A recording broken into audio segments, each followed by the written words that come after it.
pipit siyang ubo. Kaya magpapacheck up tayo. After nito guys, pupunta kami ng aking psychiatrist.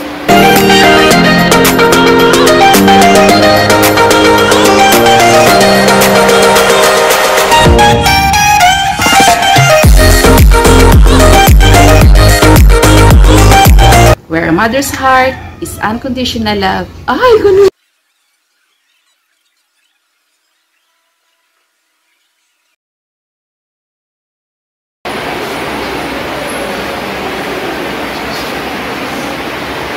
Hello guys. Dito kami ngayon sa clinic. Papacheck up si panganay guys. Kararating niya lang from Manila last Saturday. Today is Monday. So, may pipit siyang ubo. Kaya magpapacheck up tayo. After nito guys, pupunta kami ng aking psychiatrist. Gagawin din ako doon. So, samahan nyo kami guys.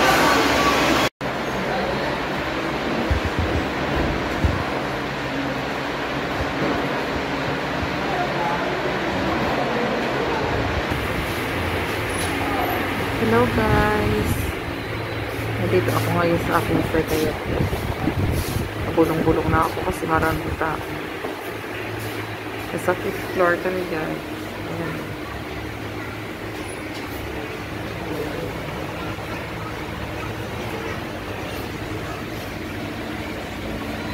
Nandito ako sa taas. Nasa 5th floor kami. Ayan guys, oh, nandito ako sa taas, sa 5th floor. Ayun. Nandito ako ngayon sa aking psychiatrist. Kasi hihingi ako ng magpapapirma ako ng certificate na nagpapatunay na may anxiety ako para makakuha ako ng PWD na na ID. Sayang din yun guys, ang discount sa gamot. Marami ding privilege yun, kaya i-grab ko na. So, kasama ko pa rin si panganay. Nakatapos na siya magpa-check up at saka magpa-x-ray. Pagkatapos niya doon sa doktor niya, pumunta na rin kami dito sa doktor ko. So, tingnan ko mamaya kung ang sasabihin ni Doc. So, dito kami guys sa sulok. So, walang tao.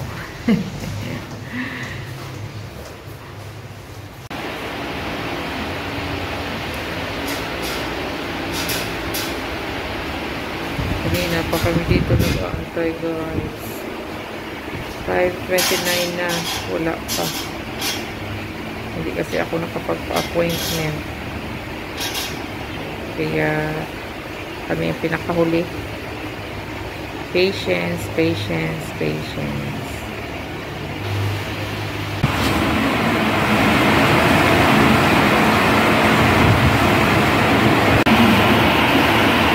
A few minutes later.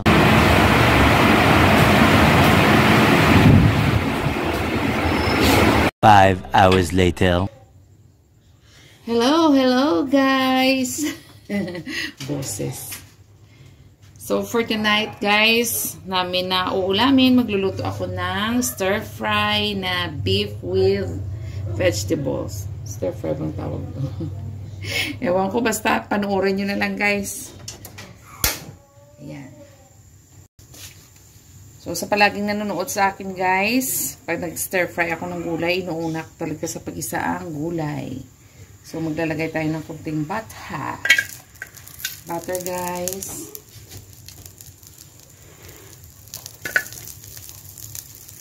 Liitan lang natin ang guys, ang apoy. Kasi mabilis masunog ang butter.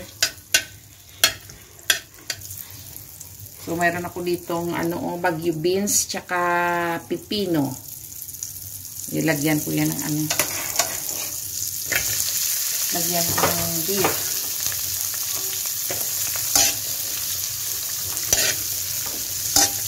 Hindi ko nasasabihin ang mga ingredients ko guys, kasi alam nyo na yun. Ay, hindi ko naputol yung isa. Yan, mga ba. So, bagyo beans. Gisa ko muna yung bagyo beans. Gutom na si Chatty. Nananawagan. Ayan. Lagyan natin ng kunting salt. Kunti lang.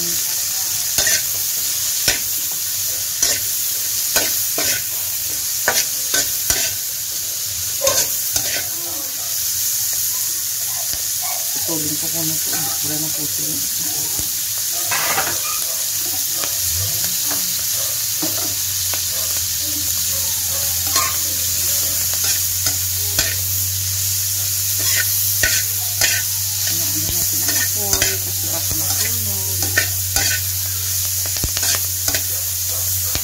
Yung ano guys, yung aking pipino, parang i-blanch ko na yun kasi kinakain na yung hilaw. So, lagay ko naman din yung pipino.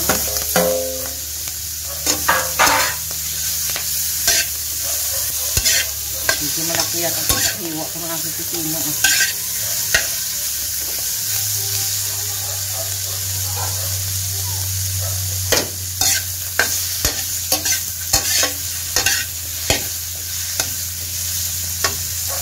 Pupunin na natin.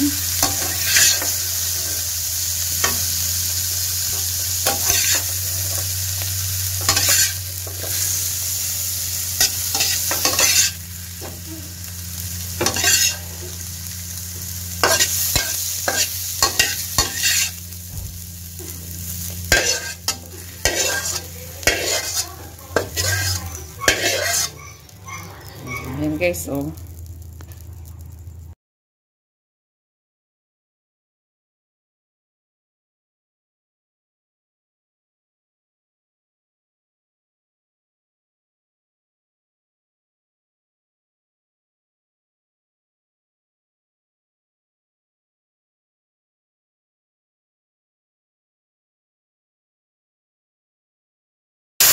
Tinimpla ko na to pala guys sa ano, sa salt, pepper, sesame oil, ano ba? Yun lang. Salt, pepper, magic-sarap pa pala, nilagyan ko ng magic-sarap.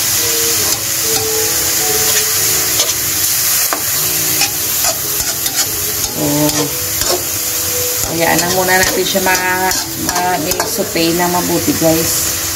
Titingnan ko kung malambot siya. Kung hindi siya malambot, ilaga natin ng konti. Kasi ayaw ko kumain ng beef na na chewy. Masarap pag malambot.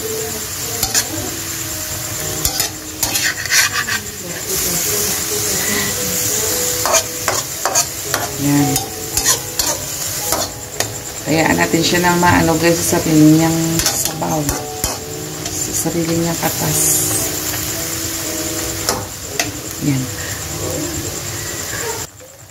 So, nilagyan ko na ng tubig guys. Hindi ko na naipakita sa inyo kasi yung aking camera girl kung saan nakarating. Nanonood pa ng mukbang. Ayan.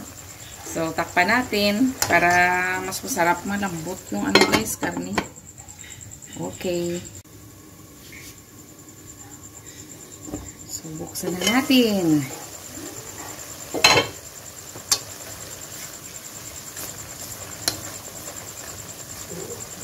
Dami pa. Subukan natin ang meat natin, guys.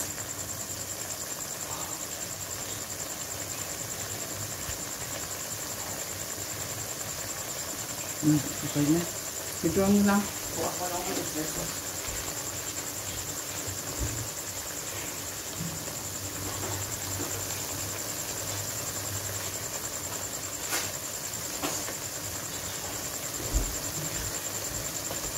Kuha ko ng oyster sauce, guys.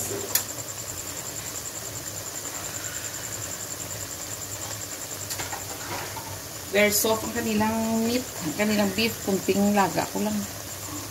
Maano na siya kaagad. So, kalahati lang ito guys. O, yung nilalagay ko, kalahating pack. Kasi maalat din yung ano. maalat din yung oyster sauce. So, ilagay na natin yung ating gulay. Yung ano muna guys, para maluto siya. Ayoko ng half cook ang Baguio beans. Sa Ilonggo lang to. Ewan ko kung sa Tagalog, ano, lang to. Kaya kailangan iluto. Ayoko ng half cook pagka Baguio beans. Ayan. So, yummy.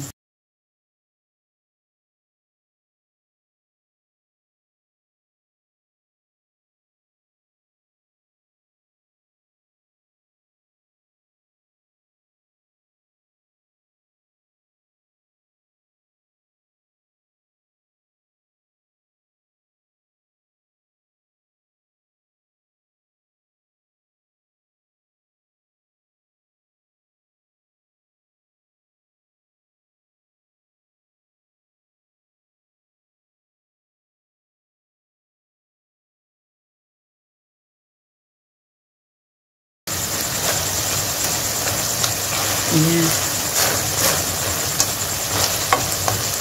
So, takpan ko lang guys mga 1 minute lang para maluto lang yung Baguio beans.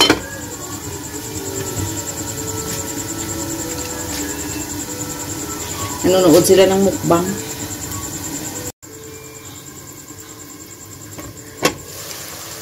Ayan. Lagyan natin yung ating pipino. Ayun, oh. Super bango.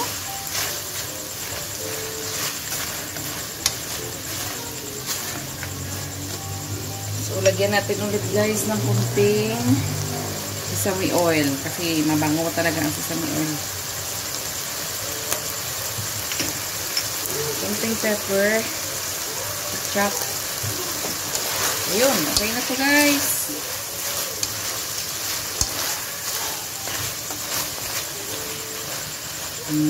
So yummy.